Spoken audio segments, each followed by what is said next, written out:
The next testimony is from Melvin O'Denu and Bernie Foster, and the subject is minority contracting.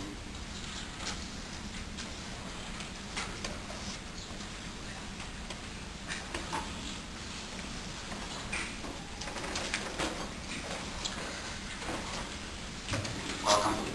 Thank you. Good morning, Mr. Chair and distinguished board members, and also to the new board members as well. I certainly appreciate this opportunity to come back here and talk with you. I talked about 2 months ago, I told you that I would be back to talk about something that was very important to a certain part of this community, that's the minority contracting part. Neil, also I said that you got big shoes to follow, but I'm sure you're capable and up to the task, as this board probably wouldn't have hired you, so I'm sure that you're capable of doing it. And so since you have a lot of things on the plate that I'm hearing today, I think this is what I hope that you will take and put it at a high priority, because there's nothing difficult about it. It's just that the fact that in year 205, and I think Melvin will, when I sum it up, Melvin will give you some solution to the problem. So it's not something that's impassable, but it's something that I think is important to take into consideration and make sure that it's a part of what we all do. And basically in my case, the larger contractor just sees the opportunity and sees the moment and didn't necessarily apply the kind of thing that he should have applied to it in order to make the contract feasible and viable. And that is because there was 2 factors. One is that there was not sufficient language in the contract to make it go forward.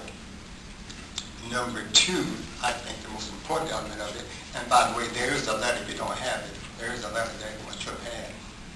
Number 2 is the fact that I said that there was not sufficient language in the contract to provide those business opportunities. And 3, I think it was a lack of commitment and, shall we say, not wanting to do at the level down in the belly of the whale, so to speak. But the language is there to do that. And by the way, this contract will be coming back in about 2/12. We, as a matter of fact, took it to court. Now, the judge ruled this in our favor only because we hadn't let about 2 years elapse. But this particular contract got 5 to 6 different points just on getting the contract. Once you got the contract, just slam the door. No specific language that through the contract or through the implementing process, in other words, it says a joint venture.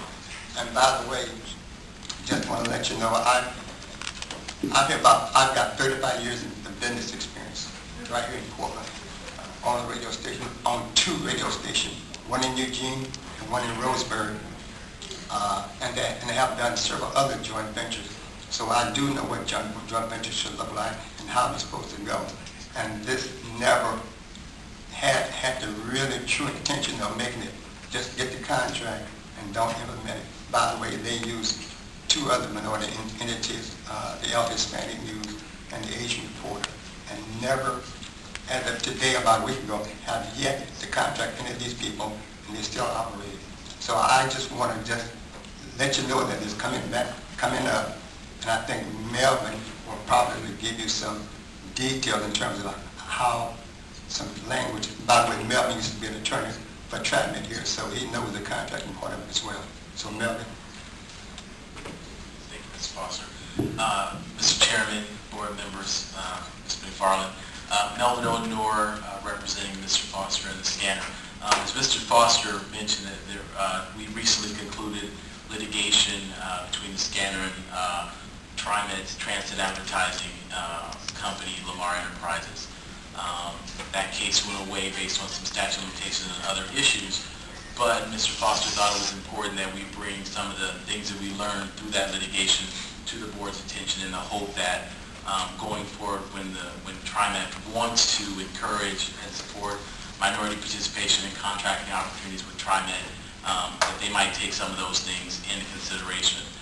Just brief background, in 2006, there was an RFP for transit advertising, and one of the elements of that proposal included something where it invited the proposer to provide information about how they might engage minority and women in that project. And Mr. Foster had reached out to several of those proposers that he anticipated to propose. He was included in 2 of those proposals, and each of those entities received points related to using his name as well as some others. The issue developed when what we would say in the litigation, there was a disagreement about whether or not there was an agreement. And what it turned into was a situation where there was not enough guidance in the RFP such that either the proposer could meet the expectations for TriMet and a would-be MWSB could see what TriMet's expectations were. So there was not sufficient information. And so what we wanted to share with you, and I believe you received an email from me a few weeks ago, and Kelly, if you need something for the record, I have a copy over here for you as well. And so we just wanted to highlight some of the things that we believe that would be helpful going forward when there is a desire to involve minority contractors in joint venture types of opportunities. Some of those things are that the RFP should be sure to clearly state what the relationship is between the prime contractor. If it's a subcontract, then it should say a subcontract, and if it's a joint venture, then it should be what the law would consider to be a joint venture or partnership, not the kind of partnership where the city of Portland says we're partnering with TriMet to do something. That's a different sort of partnership, and we sort of see that as a sort of a truth in advertising, to borrow a phrase, as to what the relationship is. Also, there should be a part of the process that includes some written commitments about what the relationship is between the parties. That way, if the idea is that they're going to be scored based on their involvement with minority or women contractors, then it should be a real relationship, not something that's sort of thrown together and put down on paper and nothing is behind it, really. So there's that. There should be verification. There should be something in place so that TriMet can confirm that the relationship that the parties said exists actually does exist and continues throughout the contract. One of the key features of these joint ventures, or the reasons why jurisdictions use them, is to provide additional capabilities and experience and capacity for the minority joint venture partner. And so in order for that to be effective, there needs to be some shared management responsibility. And I think another thing that we believe may have been caused the disagreement or misunderstanding was the timing issues related to the release of the RFP and the timing for the response.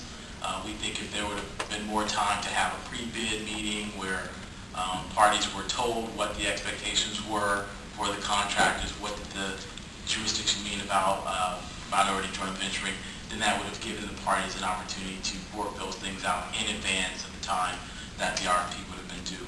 And so, and I think those are the key points that we wanted to make. And we provide as an example the Airport Federal Aviation Administration's guidance on joint venture participation, which is based in many regards on the kinds of federal laws that govern the TriMet DBE program. And so I would submit that we've submitted that for your consideration as well. And thanks. I really appreciate the testimony. I know that Neil's already given us some attention and actually communicated with board members about reviewing the process and reforming it. So I can assure you it's getting some attention at TriMet, and I really appreciate your making these points and making our contracting better and more fair in the future. Go ahead. We got. Well, I just want to say thank you very much. I was really intrigued by the opening statement Neil made, or some of the other people made. You know, I worked very hard, and I really believe in TriMet, and I think they do some good I'm involved with it. One of the things I think is extremely important is the fact that as you reach out on these new ventures, and I think someone made the comment that the small business is the small business, it's the neighborhood people that's going to help you guys through these troubling times. And you don't need larger companies smearing the smaller companies, and you're simply trying to make everybody whole as you go forward. So to me, it's TriMet's contract, and I think people can put what you need to be in your contract. Thank you very much. I'm going to move on here. Ray Polani. Thank you very much. Thank you.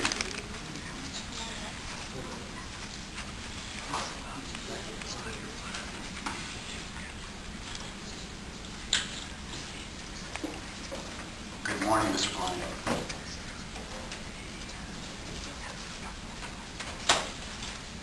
Good morning, Mr. President and members. My name is Ray Polani. I'm co-chair of Citizens for Better Transit since 1975. You are a new board, and there is a new general manager. I think this calls for change. Remembering that TriMet's mission is to provide an alternative to the private automobile that is choosable, TriMet must strive to be, first of all, time competitive with the automobile. Therefore, only ridership on the system matters. However, we know that there is a funding problem. Federal money is available for capital, but not for operations. However, your transit investment plan appropriately calls for frequency and connections. With these facts in mind, two things must change. First, the regional system must go faster through downtown and over the river. It just takes too long. Therefore, a subway under the river and downtown west is an essential priority.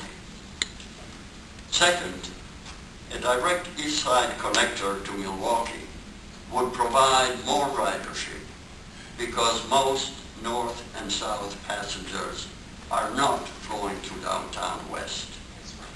For those that do, there are plenty of connection opportunities beginning with the Rose Quarter and then at all bridgeheads. The new bridge planned to Milwaukee would cost between 1/4 and 1/3 of the entire project. Yet, the South Waterfront has already streetcar and bus service, which can be improved and extended. Well, let us call this a first encounter, which hopefully will start a positive dialogue leading to essential changes of direction, again with ridership in mind.